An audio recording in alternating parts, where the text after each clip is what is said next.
What the freak is up, guys? Yamato Enjoyer back at it again with another strongest Battlegrounds video. And you know, since they haven't updated the game in almost 3 months now, my ideas for this game and like making videos on this game are starting to run a little dry. But I know you guys didn't come here for me to yap about some like the updates are taking too long, because I already did that, and they still haven't released their update. I think this is the first time I released a video complaining about how the update didn't release, and then it actually didn't release right after I posted it, which is a bad thing. I would like for them to update, but I don't know, it proves my point, right? Now, you guys didn't come here for me to yap about, you know, their shitty update schedule, because I already did that. So, yeah, we're gonna go straight to the title of the video: 5 unwritten rules in the strongest Battlegrounds. But before we continue the video, we have to go over what an unwritten rule is for the people that don't know what it is. You guys obviously know the rule is. It's like a law that you have to enforce, and if you break it, you're gonna receive punishment. Like, for example, hacking. That and then like the rule would be like no hacking, no exploiting, because it gives a fair unfair advantage, blah blah blah.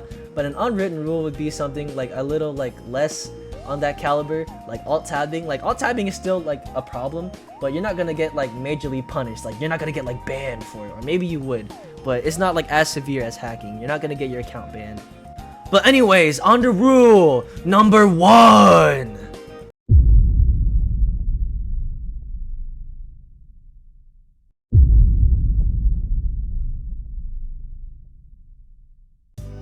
This rule is kind of vague on what it means, but essentially, if you're losing a fight and you pop your mode, it is seen as like a disrespectful act, because like, oh, he needs his mode to win? I bet he sucks at the game. Which I think is kind of dumb, because then why would they add in modes into the game if you're not going to use them? Like, you're not going to do anything else with it. Like the second I get mine, I pop it. Like, I don't care, dude. And like, I'm guilty of also like thinking the same stuff in my head, like, oh, this guy popped in a 1v1 with me, a 1v1. Like, why would you do that? We're 1v1ing, buddy. Why you need to pop your mode? But yeah, anyways, on to rule 2. This is kind of stupid.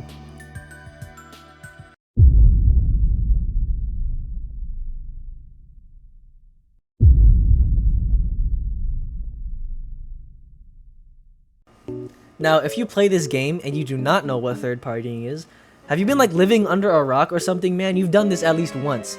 But for the people that have been living under a rock, third partying is basically when you see 2 people fighting and you think, oh, I want to join that, and then you join it and then you kill both of them because they're both low from their previous fight.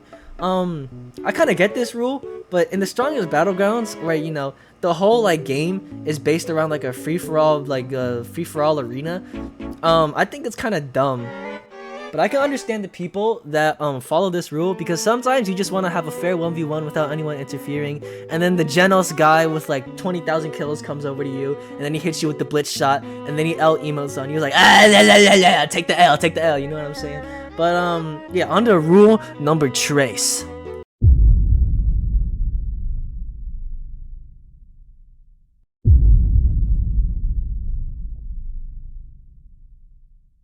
Now, I'm not gonna beat around the bush and explain what teaming is, because everybody knows what teaming is, dude. And nobody friggin' likes it. Tell me one person that likes getting third partied by like your opponent's buddy.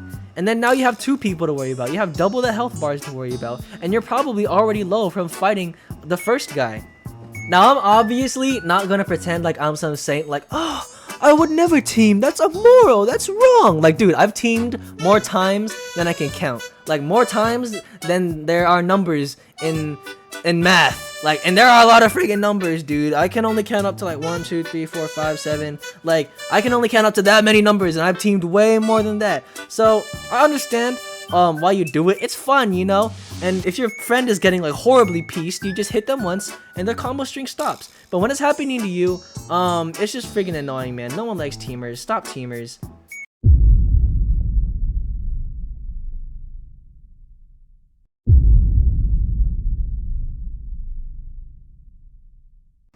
To give you like the imagination of what a runner is and stereotype this even more, let's say you're fighting a Sonic user, right? And you're absolutely beating them up, like you're just absolutely wailing on them, like pounding on them, not on some zesty stuff. But Out of nowhere, they do a complete 180, start spamming all their mobility moves, and just start basically just running away from you. That is what running is. And nobody likes this, and it's not like the rare occurrence where like, oh well, actually it's acceptable if these and these conditions are met. No, just no one likes running in a fighting game. No one should be running ever.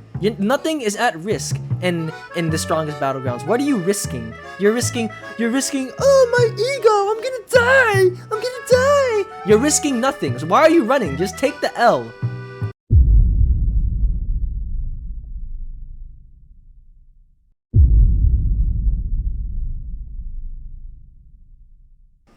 Okay, let's do this same example again. Say you're fighting a Sonic user, and, you know, you're beating them up like always, because you're good at the game, you know? But instead of running away like a little wuss, right? They just leave the game. Why? Why would you leave the game? At least when you're running, you have the decency, you have the drive to win. When you log, you prove absolutely nothing. You just prove that you're a soy boy that can't win at the game. You just leave. Why do you leave? I don't get your kill, and I don't get your kill, and now you're mad, I'm mad, you're mad because you suck at the game, and I'm mad because I didn't get the kill, so why did you leave? You should have just killed you. I'm not gonna do a toxic emote on you. What are you leaving for, huh?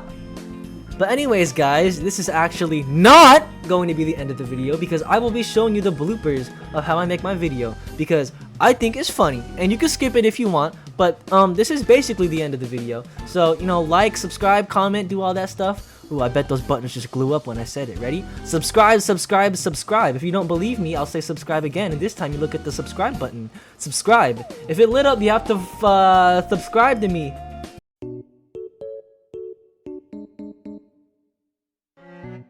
Now, say you're fighting someone, like, let's say a Sonic user, to stereotype this even more. Let's say you're fighting someone, right? And you're winning, you're doing good, and out of absolutely nowhere, they do a complete 180, and they just start running. They start using their flash strike, their scatter, their whirlwind, and then they throw your explosive, I stuttered. This rule is kind of self-explanatory. No one likes a bunch of little teamers that, oh, when they're in danger, the knight in shining armor comes over and saves them. Oh, Romeo, you're so dreamy with your blonde hair. I haven't read Romeo and Juliet yet, but anyways.